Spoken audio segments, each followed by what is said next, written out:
Hello friends, இன்றைக்கி ஒரு mini vlog தாங்க பார்க்க போகிறோம். நேற்று நைட்டு பூண்டு சட்னியும் தோசையும் தான் எங்கள் வீட்டு டின்னர்.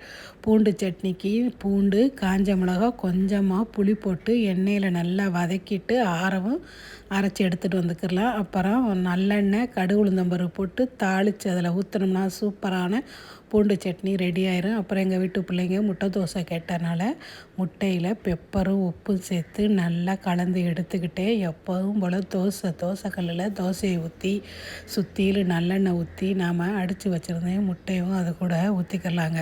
இப்போ தோசை நல்லா வெந்து வரவும் பின்பக்கம் பெரட்டி போட்டு நல்லா முட்டையை வேக வச்சு எடுத்தோம்னா சூப்பரான முட்டை தோசை ரெடி ஆயிரும். நைட்டு முட்டை தோசையும் பூண்டு சட்னியும் சூப்பராக சாப்பிட்டாச்சா. அப்புறம் எல்லாருக்கும் கொடுத்ததுக்கப்புறம் கிச்சனெல்லாம் க்ளீன் பண்ணிவிட்டு கவுண்டர் டாப்பெல்லாம் நல்லா தொடச்சி விட்டுட்டு பாத்திரம்லாம் கழுவி வச்சுட்டேங்க. எப்போவுமே நைட்டு இந்த மாதிரி செஞ்சுட்டு தான் நான் படுப்பேன். அது அப்போ தான் நம்ம இந்த கிச்சனில் குட்டி குட்டி பூச்சிலாம் வராமல் இருக்கும். வீடியோ பிடிச்சா சேனலை சப்ஸ்கிரைப் பண்ணிவிட்டு ஒரு லைக்கும் போட்டுவிடுங்க. தேங்க்யூ.